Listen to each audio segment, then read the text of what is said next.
मैं कुछ important topics आज करा रहा हूँ आप लोग को, जो इंटरव्यू से रिलेटेड भी है और आप लोग को जानना ज़रूरी है। तो उसके लिए हम लोग सबसे पहले तो स्टार्ट कर लेते हैं विजुअल स्टूडियो।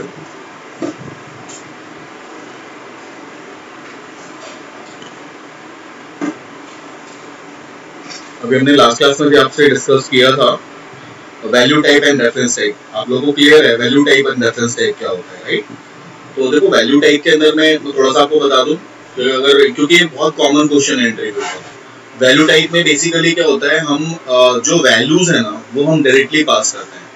मतलब मेमोरी के अंदर में डायरेक्टली वैल्यू पास होता है, यानी कि जो मेमोरी हम स्पेसिफाई कर रहे हैं, चाहे वो इंटीजर टाइप का हो, चाहे वो स्ट्रिंग टाइप का हो, फ्लोट हो, डबल हो, स्ट्रिंग हो, तो वो डायरेक्टली क्या होता है, वो वैल्यू उसके अंदर में स्पेसिफाई हो जाता है। फॉर एग्जाम्पल ये मेरे पास एक पेज है, अगर मान लो ये पेज के लोड की बात मैं करता हूँ, अगर मैं यहाँ पे कोई एक वैल्यू को डिक्लेयर करता हूँ, तो सपोज कर लो मैंने इंट टाइप का एक वेरिएबल ले लिया, इंट आई मैंने लिख लिया, तो ये जो बेसिकली क्या है, आई के अंदर में मैंने 10 स्पेसिफाई कर दी।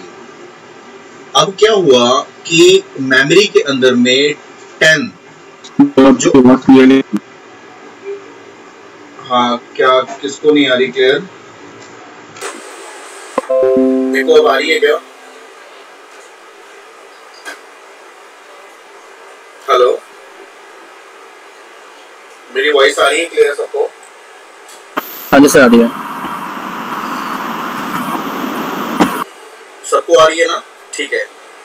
तो देखो यहाँ पे क्या किया, ये अगर मैं वैल्यू टाइप की बात करता हूँ तो वैल्यू टाइप में क्या हो गया कि डायरेक्टली मेरी वैल्यू पास हो गई, यानी कि मैंने लिखा इंट आई इक्वल्स टू 10, तो मेमोरी के अंदर में 10 आई एक वेरिएबल हुआ, स्टोर हुआ, मतलब क्रिएट हुआ कहाँ पे, स्टैक के अंदर में, क्योंकि ये वैल्यू टाइप है। और वहां पे जाके 10 एक वैल्यू स्टोर हो गई और उसका एक एड्रेस होगा जिसको हमें, जो कि आई के अंदर स्टोर होगा, मेमोरी का एक एड्रेस होगा जो आई के अंदर स्टोर होगा और उसके अंदर वैल्यू जो क्या आ गई 10।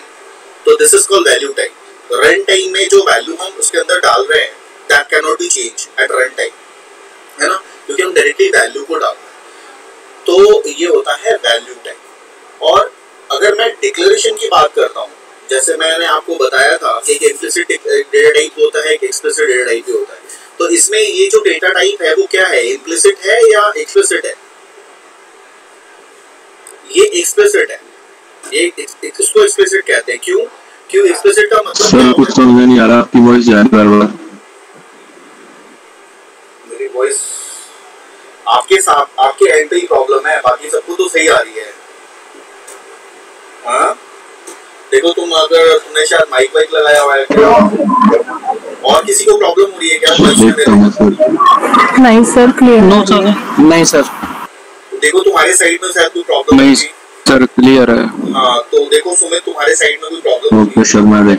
हाँ तो यहाँ पे क्या है, अगर हम किसी वेरिएबल को डिक्लेयर, तो यहाँ पे क्या है, ये वैल्यू टाइप हो गया। तो वैल्यू टाइप मतलब डायरेक्टली वैल्यू मेरी पास हो रही है, राइट? और एक मैंने आपको क्या बताया था, एक होता है एक्सप्लिसिट टाइप होता है, एक होता है इम्प्लिसिट टाइप, डेटा टाइप। अगर सपोज कर लो ये क्या है, ये मैंने ऑलरेडी डिफाइन कर दिया कि आई जो है वो इंटीजर टाइप का होना है, ठीक है? ये क्या रन टाइम में चेंज होगा? अगर मैं सोचूंगा कि आई का डेटा टाइप रन टाइम में चेंज हो जाए, क्या पॉसिबल है? नहीं है, क्योंकि आई को मैंने तो कर दिया, डिक्लेयर कर दिया है। रन टाइम में चेंज करने के लिए हम लोग टाइप कास्टिंग यूज करते हैं। तो जो टाइप कास्टिंग होता है उसको हम लोग कहते हैं इम्प्लिसिट। अगर मैं यहाँ पे एक लिखता हूँ वैर, ठीक है, मैंने लिखा वैर ए इज इक्वल टू 10, तो ये क्या होता है, जो वैर है ना बेसिकली ये डेटा टाइप है। और वैर जो क्या करता है, रन टाइम पे जब आपको एग्जीक्यूट करेगा ना, जब कंपाइल होगा, सॉरी, जब कंपाइल टाइम पे इसकी वैल्यू के अकॉर्डिंगली इसका डेटा टाइप डिफाइन करेगा। अब क्या है इस केस में, इसका डेटा टाइप क्या है, इसका डेटा टाइप इंटीजर है, ठीक है ना?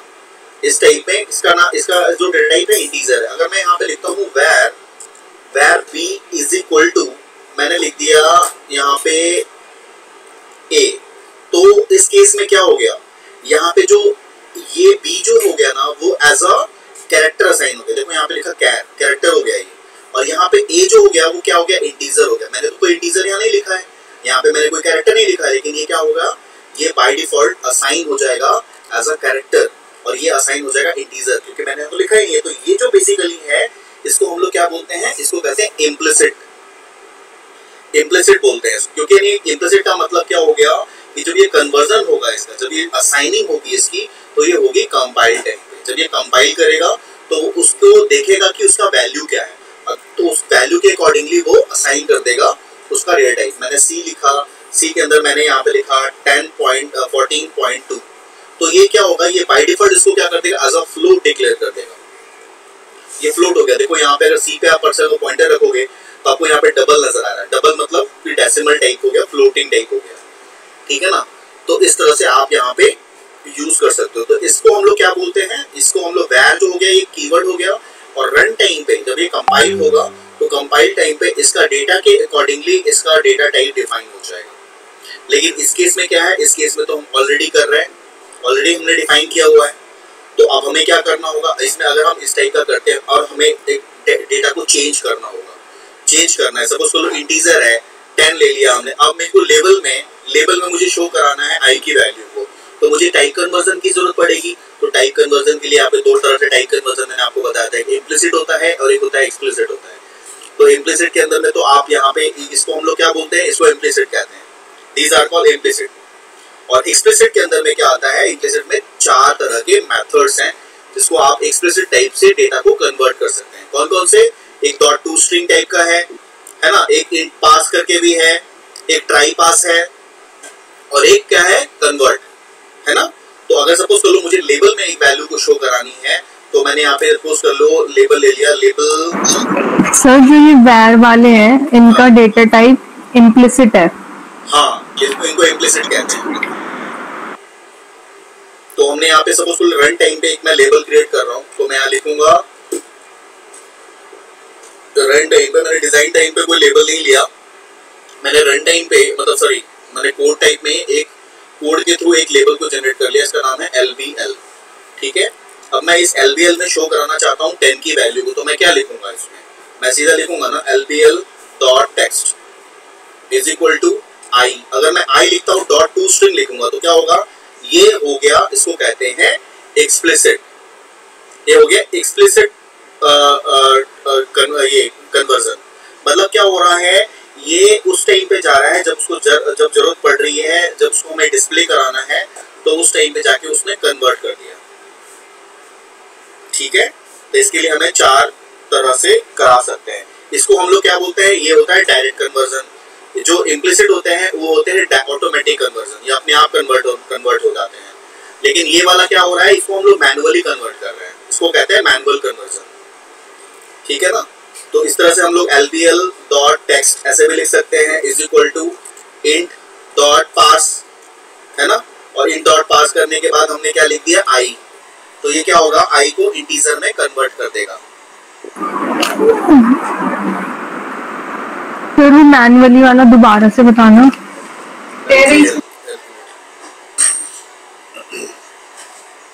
मैनुअली वाला जो ये है, ये जो हम बता रहे हैं ना, ये जो आपको करा रहे हैं अभी, ये मैनुअल कन्वर्जन है, इसको मैनुअल कहते हैं। जैसे LBL.text is equal to I.to string लिख दिया, तो ये स्ट्रिंग में कन्वर्ट हो गया। फिर हमने लिखा int 32.parse, ठीक है। और हमने क्या किया, ऑलरेडी I तो वही है ना, सॉरी गलत लिख रहा हूं मैं,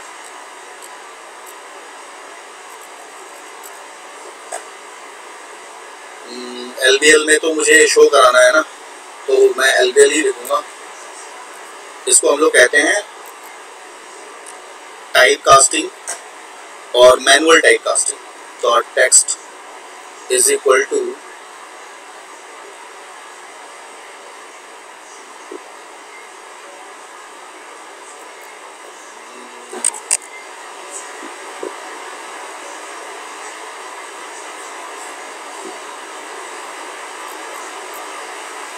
मुझे एक पेज को डिजाइन करना पड़ेगा पहले, उसके लिए तब उसके बाद ही हो पाएगा ये चीज, क्योंकि आपको 2 ऑब्जेक्ट्स भी लेने पड़ेंगे। देखो मैं आपको बता देता हूँ, जब मैं प्रोजेक्ट्स वगैरह कराऊंगा ना, कोई कोडिंग कराऊंगा, तो उसमें ये चारों को यूज करना मैं आपको बता दूंगा। ये 4 तरह से जो होते हैं, एक तो आपका टू स्ट्रिंग हो गया, एक हो गया pass, int n is equal to int dot. अब इंट के अंदर में देखो 32 आ रहा है, 16, 32, 64, ठीक है ना, 32, डॉट पास, यानी कि आपने कर दिया। अब किसको पास करना चाहते हो आप, तो आपने टेक्स्ट बॉक्स की वैल्यू को LBL को पास करना चाहते हो, तो तुमने लिखा LBL डॉट टेक्स्ट, यानी कि LBL की जो भी टेक्स्ट होगी ना वो हम किस में कन्वर्ट कर रहे हैं, हमने इंटीजर में कन्वर्ट किया। LBL जो था बेसिकली क्या था, वो ये एक स्ट्रिंग टाइप का है ना। लेबल जो जितने भी लेबल्स होते हैं वो स्ट्रिंग टाइप के होते हैं, उस लेबल को हम लोगों ने स्ट्रिंग टाइप को हमने किस में कन्वर्ट कर दिया, हम लोगों ने नंबर में कन्वर्ट कर दिया, n में। n हमारा एक इंटीजर टाइप का नंबर हो गया, उसके अंदर नंबर में कन्वर्ट कर दिया, जिसको हम लोग कहते हैं मैनुअल टाइप कास्टिंग। मैनुअली हम टाइप कास्ट कर रहे हैं, एक टाइप को दूसरे टाइप में चेंज करना। उसी तरह से कन्वर्ट टू भी होता है ना। उसी तरह से हम लोग कन्वर्ट टू भी कर सकते हैं, जैसे n like u is equal to, यहाँ आप सीधा लिख सकते हो कन्वर्ट डॉट, किस में करना चाहते हो, तो कन्वर्ट डॉट टू स्ट्रिंग में करना चाहते हो या इंट में करना चाहते हो, यहाँ पे कर सकते हो कन्वर्ट डॉट इंट या डॉट टू स्ट्रिंग। ये आ नहीं रहा है, गलत नंबर, गलत आ गया क्या, कन्वर्ट डॉट टू। सर आपने कन्वर्टर लिख दिया ना। अच्छा, कन्वर्ट होगा, कन्वर्ट नहीं आया ना, कन्वर्ट डॉट, देखो ये आ गया ना, टू इंट हो गया, 234 हो गया, मतलब किसी भी आप उस पे आप कर सकते हो, इसको कन्वर्जन कर सकते हो। बूलियन टाइप को करना है तो बूलियन में कर सकते हो, डेट टाइम पे कर सकते हो, डेसिमल पे कर सकते हो। तो we have lots of things here जिसमें हम लोग एक टाइप को दूसरे टाइप में चेंज कर सकते हैं।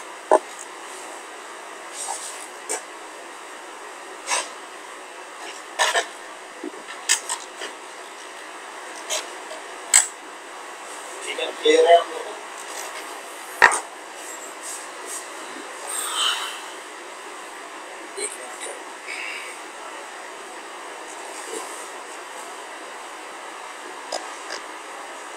तो ये आप स्ट्रिंग में करना चाहते हो, आप स्ट्रिंग में कर लो।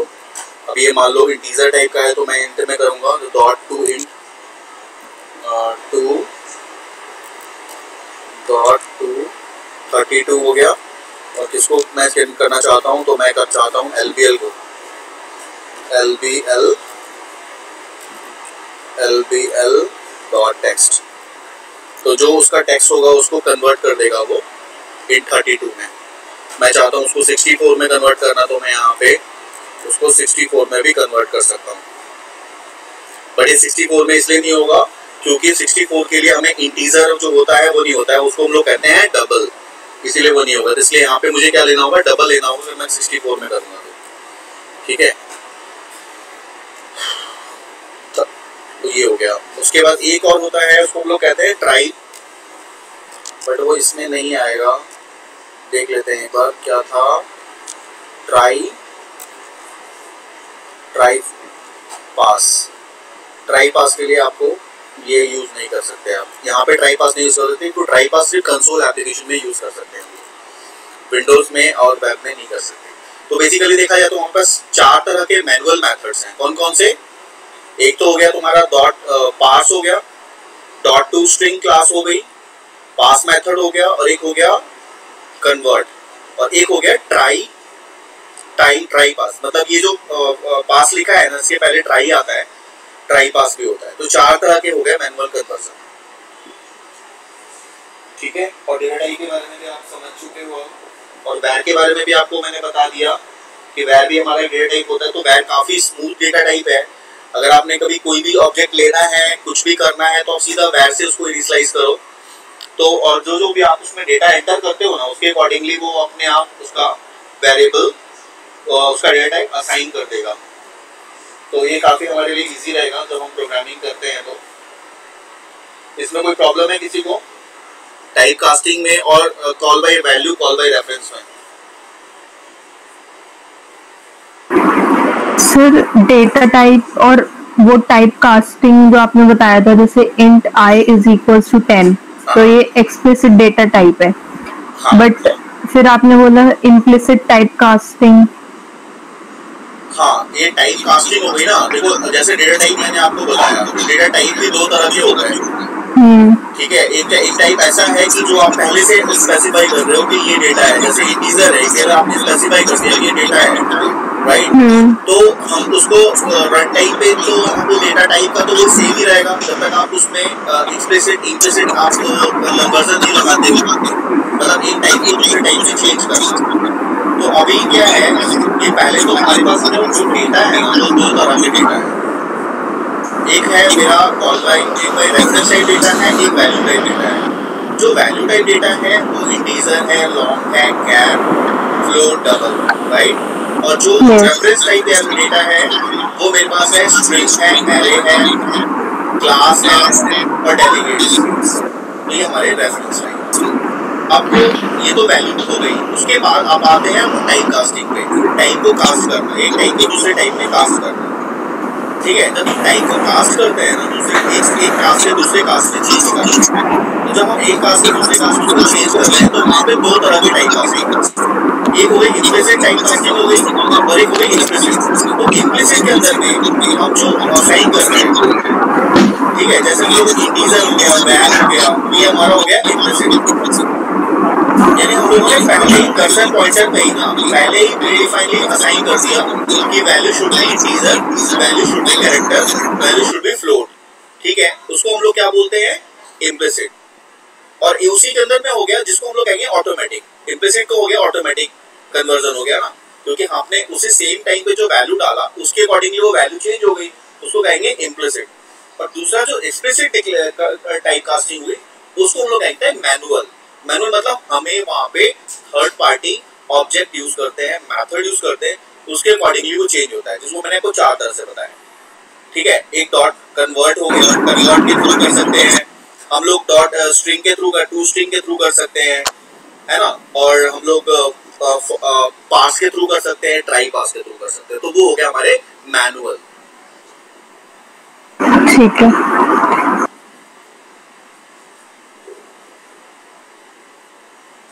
अच्छा, एक टर्म है ऑथेंटिकेशन है, एक ऑथराइजेशन।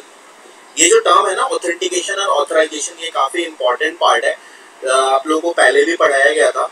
ऑथेंटिकेशन और ऑथराइजेशन में क्या डिफरेंस है, कोई बता पाएगा? ऑथेंटिकेशन और ऑथराइजेशन, नहीं। देखो, ऑथेंटिकेशन का मतलब होता है to verify user ID password, ठीक है। मतलब मैं आपको सबसे पहले क्या बोलूंगा, क्या करूंगा, मैं आपको ऑथराइज करूंगा, सॉरी, मैं आपको पहले ऑथेंटिकेट करूंगा, है ना। मैं आपको ऑथेंटिकेट करूंगा, you are the right user और नॉट। तो आप ऑथेंटिकेट करके मेरे सिस्टम में आए। जब आप मेरे सिस्टम में आए तो मैं आपको फिर मैं आपके राइट्स चेक करूंगा कि what type of rights I have given you to access this system. तो उसको हम क्या बोलेंगे, उसको हम लोग बोलेंगे ऑथराइजेशन। तो पहले होता है ऑथेंटिकेशन, जिसको फिर उसके बाद होता है ऑथराइजेशन। तो ऑथेंटिकेशन और ऑथराइजेशन के लिए ASP.NET का एक छोटा सा कोड है, मैं आपको बता रहा हूँ अभी। इस चीज को देखो, ये मैंने यहाँ पे बनाया हुआ है, बट आपको मैं इसको बता देता हूँ। वो पहले ASP.NET का ही पार्ट है ये। तो उसके लिए मैंने क्या किया, यहाँ पे पहले तो मैं इसके कोड्स को हटा देता हूँ।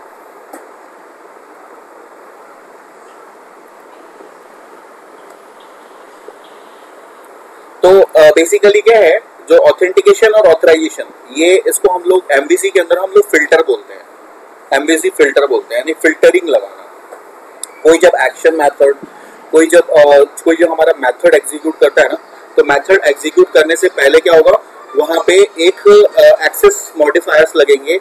मतलब उसको हम एक्सेस करने की जो परमिशन होगी, वो हम परमिशन को एक्सेस स्पेसिफाई करेंगे कि वो बेसिकली किस तरह की परमिशन है और हम उसमें क्या कर सकते हैं, राइट। तो उसके लिए हम क्या करते हैं यहाँ पे, उसके लिए हम लोग क्या सबसे पहले जाएंगे अपने वेब कॉन्फ़िग फाइल के अंदर में। ये आपका वेब कॉन्फ़िग फाइल है। इस वेब कॉन्फ़िग फाइल में जाओगे और जाने के बाद ना एक टैग यहाँ पे इंप्लीमेंट करोगे वेब कॉन्फ़िग सिस्टम के अंदर में। सिस्टम डॉट दिख रहा है आपको, सिस्टम डॉट वेब के अंदर जाएंगे और जाने के बाद वहाँ पे एक ऑथेंटिकेशन टैग हम वहाँ पे क्रिएट करेंगे। जो मेरा ऑथेंटिकेशन टैग होगा ना, उस टैग के अंदर में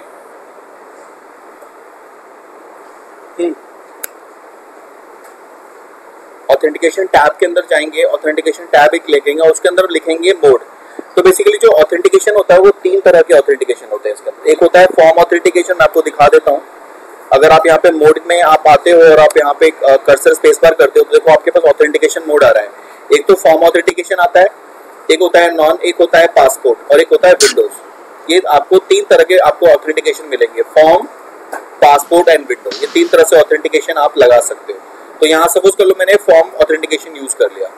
फॉर्म ऑथेंटिकेशन के अंदर हमने क्या किया, अब फॉर्म ऑथेंटिकेशन अगर है तो फॉर्म आएगा पहले, तो मैंने यहाँ पे क्या लिखा, फॉर्म एक टैग लिखा, फॉर्म टैग दिया, फॉर्म टैग के अंदर हमने लिखा लॉगिन यूआरएल, यानी कि जब वहां से यूजर लॉगिन करेगा तो कौन से उस पे आएगा, तो लॉगिन यूआरएल मैंने लिखा login.asp। उसके लिए मैंने क्या किया, जो ऑथेंटिकेट करेगा उसके लिए मैंने एक पेज बनाया है, उस पेज का नाम में लिखा है मैंने login.asp। हाँ, तो उसके लिए हम क्या करेंगे, login.asp का हमारे पास एक पेज है, हम यहाँ पे login.asp का पेज ओपन करते हैं। तो उसके लिए हमने क्या किया, एक लॉगिन का एक पेज क्रिएट किया, एक हमने वेलकम का पेज क्रिएट किया। हमने 2 पेजेस क्रिएट किए हैं, एक लॉगिन के और एक वेलकम के। तो इसलिए लॉगिन मैंने वैसे ही रफली बना दिया है, 2 टेक्स्ट बॉक्सेस ले लिए, user ID, email ID, password के लिए, एक मैंने बटन ले लिया, राइट। और बटन पे जो नॉर्मली हम जो कोडिंग करते हैं बटन पे जो नॉर्मली कोडिंग करते हैं वो हमने कोडिंग की हुई है। कोडिंग में आपको कोई प्रॉब्लम नहीं होनी चाहिए। कोडिंग में हमने क्या लिखा है, हमने लिखा है string str select star from table का नेम, यानी कि टेबल में सारी वैल्यू को पहले सेलेक्ट करेगा। उसके बाद हमने कमांड लिया है, कमांड के बाद हमने कनेक्शन को चेक किया है कि कनेक्शन क्लोज है तो उसको ओपन कर दे। ओपन करने के बाद हमने लिखा है यहाँ पे SQL डाटा रीडर लिया है, और डाटा रीडर के अंदर में हम लोगों ने टेक्स्ट बॉक्स से चेक कराया। मैंने सिर्फ एक को चेक कराया है, आप चाहो तो दोनों को चेक करा सकते हो। तो यहाँ पे हम एंड करके हम टेक्स्ट बॉक्स 2 को भी चेक करा सकते हैं, यानी कि हम लिख सकते हैं यहाँ पे कि text box 2 dot text equals to dr का 1। 0 का मतलब पहला वाला कॉलम और 1 का मतलब दूसरा वाला कॉलम। डॉट टू स्ट्रिंग, देखो यहाँ पे भी इसको हम टाइप कास्टिंग यूज कर रहे हैं, ठीक है। तो ये भी एक टाइप कास्टिंग, इस तरह का टाइप कास्टिंग है। इसी को हम चाहें तो कन्वर्ट में भी, यहाँ पे भी हम कन्वर्ट भी यूज कर सकते हैं, यहाँ हम चाहें तो इंट पास यूज कर सकते हैं, जो हम चाहें वो यूज कर सकते हैं। लाओ, अब उसके बाद अगर ये वेरीफाई होता है यानी वैलिडेट होता है तो मैंने यहाँ पे क्या लिखा है, देखो एक डिफरेंट तरीके का चीज लिखा है जो आप लोगों को पहले मैंने नहीं बताया था। ये है लिखते, इसको कहते हैं फॉर्म ऑथेंटिकेशन, क्योंकि मैं जो यूजर आईडी पासवर्ड डाल रहा हूँ ना उसको हम फॉर्म लेवल पे मैं ऑथेंटिकेट करा रहा हूँ। तो यहाँ मैं लिखूंगा फॉर्म ऑथेंटिकेशन, और फॉर्म ऑथेंटिकेशन के लिए आपको एक नेम स्पेस ऐड करना पड़ेगा using system dot web dot security। ये आपको एक टैग यूज करना पड़ेगा, नेम स्पेस ऐड करना पड़ेगा। उसके बाद आप लिखोगे form authentication dot redirect form login page, ठीक है, redirect form login page. Login page से आपको रीडायरेक्ट कराना है, और लॉगिन पेज की जो स्पेसिफिकेशन है आपने वेब कॉन्फ़िग फाइल में ये करना है, यानी कि वेब कॉन्फ़िग फाइल में जाके आपको क्या करना है, आपको ये कोड करने हैं सिस्टम वेब के अंदर, ये लाइंस आपको लिखनी है, ठीक है। सबसे पहले आपको ऑथेंटिकेशन मोड देना है, फॉर्म मोड, फिर आपने दिया फॉर्म लॉगिन यूआरएल। अब उस पेज का नाम आपको देना है जो पेज सबसे पहले आएगा, यानी लॉगिन के लिए आएगा। आफ्टर लॉगिन कौन सा पेज आपको डिक्लेयर करना है, कौन सा पेज आप रिस्पॉन्स कराना चाहते हो वो लिखोगे। यानी कि देखो इस पेज पे हम ये नहीं लिख रहे हैं ना कि अगर ये वेरीफाई होता है तो सीधा रिस्पॉन्स डॉट रीडायरेक्ट लिखते थे, यहाँ पे याद होगा आपको कि रिस्पॉन्स डॉट रीडायरेक्ट, और यहाँ पे उस पेज का नाम लिखते थे। मुझे कौन सा पेज यहाँ पे शो कराना है, डिफॉल्ट को, बट डिफॉल्ट को शो कराने के लिए मैंने वो नहीं लिखा है, मैंने सीधा क्या लिखा है, form authentication redirect to form page, और उसका नाम उसके बाद मैंने क्या किया है, वहाँ पे ईमेल आईडी को पास कर दी है और उसका ऑथेंटिकेशन मेथड मैंने टाइप कर दिया है। अगर मैं यहाँ पे गलत होता है अगर, तो एल्स मोड में जाएगा, और एल्स मोड में जाने के बाद मैं जो चाहता हूँ वो मैसेज वहाँ पे प्रिंट करवा सकता हूँ। तो मैं यहाँ पे लिख सकता हूँ response dot right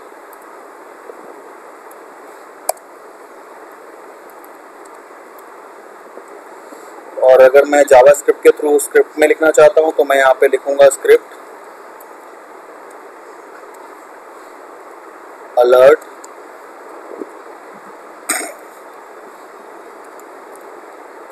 invalid user, जो मैसेज शो करेगा, और वापस मैं स्क्रिप्ट को क्लोज करता हूं।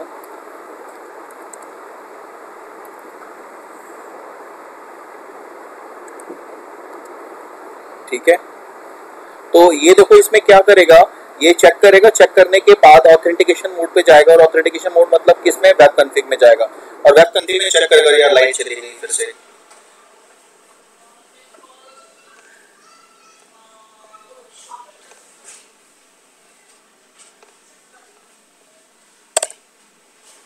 तो इसके बाद देखो क्या करेगा, उसके बाद यहाँ से आपकी इंफॉर्मेशन जो है चेक करेगा। चेक करने के बाद, क्योंकि देखो कोई लाइट चली गई but recording is going on, तो मैं आगे की चीज आपको मैं बता देता हूँ और आपको रिकॉर्डिंग सेंड कर दूंगा मैं। तो देखो यहाँ पे क्या है, ये चीज चेक करेगा, और चेक करने के बाद उस अगले पेज पे जो सेंड होगा, कौन सा पेज रीडायरेक्ट होगा, रीडायरेक्ट मेरा ये वाला पेज होगा, इसका नाम है default.aspx, यानी लॉगिन पेज पे हम यहाँ से वेरीफाई करेंगे। लॉगिन पेज हमारा वेरीफाई होगा, उसके बाद सीधा वो डिफॉल्ट पेज पे चला जाएगा। उसके बाद हम ऑथेंटिकेशन मोड यहाँ पे बंद करते हैं, फिर हम लिखते हैं ऑथराइजेशन। ऑथराइजेशन के अंदर हमने क्या लिखा, डिनाई यूजर, मतलब हम जो मिसलिनियस यूजर होंगे, जो अनवांटेड यूजर होंगे, हम उसको साइट पे हम नहीं ला रहे हैं, हम उसको डिनाई कर दे रहे हैं, इसलिए हम यहाँ पे डिनाई यूज करेंगे। ठीक है, तो अब इसको देखो रन करा के मैं यहाँ से इसको एग्जीक्यूट कराता हूँ, तो आपको वही वाला ऑब्जेक्ट मिलेगा जो फॉर्म, यहाँ पे जो ऑथेंटिकेशन यूज कर रहे हैं हम लोग, क्या कर रहे हैं, फॉर्म लेवल के ऑथेंटिकेशन यूज कर रहे हैं।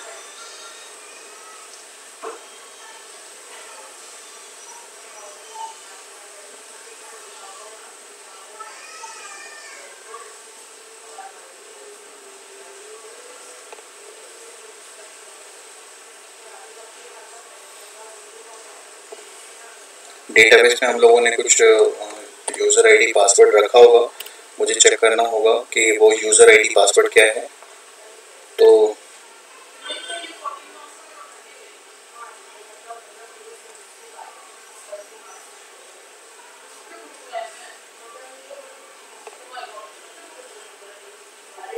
देखो अनविश्वास यूजर जो भी होंगे ना, ऐसे अनवांटेड यूजर को कभी भी लॉगिन नहीं कर पाएंगे इसमें। जब भी हम ऑथराइज जो यूजर होगा वही लॉगिन कर पाएगा उसमें, क्योंकि हम लोगों ने ऑथेंटिकेशन मोड इसका ऑफ किया हुआ है।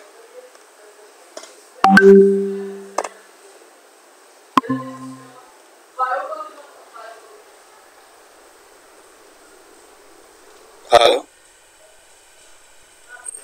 हेलो, हाँ सर बोलिए। बच्चों लाइट यहाँ ना बार बार चली जा रही है, बट रिकॉर्डिंग हो रही है, तो मैं आपको भी क्लास के बाद उसका पार्ट को भेज देता हूँ। तो हम लोग कहाँ पे थे, देखो यहाँ पे हैं। ठीक है सर, मेरे यहाँ भी चली गई। तुम्हारे यहाँ भी चली गई। वो एक्चुअली वो मेरे ख्याल से तूफान आ रहा है काफी बाहर में ना। तो यहाँ पे देखो जो भी हमने लॉगिन करा है ना, तो सीधा यहाँ पे हम उसका वो लिखते हैं login.aspx, दिस इज login.aspx। तो हमारा वो पेज लॉगिन वाला एक्सेस डिनाई आ रहा है, बिकॉज हम लोग अनवांटेड यूजर को हम यहाँ पे एक्सेस नहीं कराएंगे। दिखा रहा है ना ऊपर में एक्सेस इज डिनाई। सर आपकी स्क्रीन में आ रही है, स्क्रीन शेयर नहीं किया आपने? स्क्रीन शेयर नहीं किया है, एक मिनट, प्रेजेंट।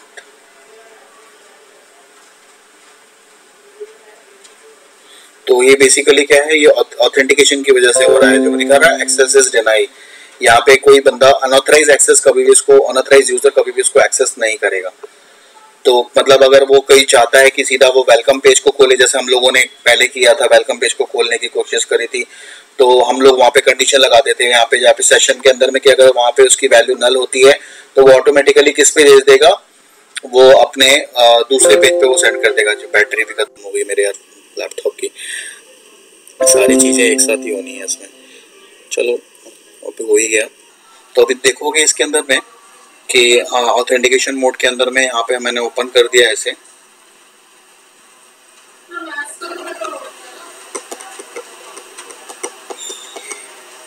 और डेटाबेस के अंदर मैंने यूजर आईडी पासवर्ड लिया है। मैं सबको चेक करा के दिखाता हूँ कि जो यूजर आईडी पासवर्ड है उसके कोरस्पॉन्डेंस ये लॉगिन हो रहा है कि नहीं हो रहा है। तो ये है हमारा लॉगिन नाम से टेबल था एक, उसके अंदर मेरे पास एक रो है इसके अंदर में, द रो इज a@gmail.com और 123 इज अ पासवर्ड। ठीक है, तो अब यहाँ पे देखो ये अब ऑलवेज ये डिनाई बता रहा है, क्योंकि वो ऑथराइजेशन मोड उसको एक्सेस नहीं कर रहा, उसको ऐसे अनुमेश यूजर मिल रहे हैं ना उसको यहाँ पे, इस वजह से वो उस डेटा को वेरीफाई नहीं कर रहा है। This is because of this tag only, इस टैग की वजह से वो उसको ऑथराइज नहीं कर पा रहा है। तो अब मैं देखो यहाँ पे इसको मैंने हटा दिया है, तो इसको जब हम लोग उसको वेब पे डालेंगे ना, जब हम लोग ऑनलाइन होस्टिंग करेंगे तो उसके वहाँ पे हम ये यूजर को लगा के रखेंगे कि कोई भी ऐसा अनवांटेड यूजर अगर हमारी साइट पे आता है तो वो लॉगिन ना कर पाए, तो वहाँ पे उस चीज को वो डिनाई करेगा। बट फर्स्ट टाइम जब आप अपने सर्वर से लॉगिन करते हो तो आपको उसको यहाँ पे इसको डिनाई वाला कीवर्ड जो है उसको हटाना पड़ेगा। उसके बाद फिर आप उसको जब सर्वर पे डालोगे तो उसको आप अप्लाई कर सकते हो। तो जैसे देखो यहाँ पे क्या है, मैं यहाँ पे कुछ भी एक इनवैलिड डालता हूँ तो ये ऑटोमेटिकली जब मैं सब इस पे क्लिक करूंगा जिसपे मैंने कोड को लिखा हुआ है तो ये देखो ऑटोमेटिकली इनवैलिड का शो कर रहा है। अगर मैं यहाँ पे वैलिड डालता हूँ, जैसे मैंने लिखा a@gmail.com and the password is 123, तो देखना ऑटोमेटिकली मेरा जो डिफॉल्ट पेज है अच्छा जीमेल था ना, तो देखो ना मेरे पास में gmail.com सॉरी और डिफॉल्ट जो पेज था वो उसने रीडायरेक्ट कर दिया। तो देखो ये जो है ये फॉर्म लेवल की सिक्योरिटी है, इसको हम कहते हैं फॉर्म लेवल ऑथेंटिकेशन। ये काफी इंपॉर्टेंट टॉपिक है।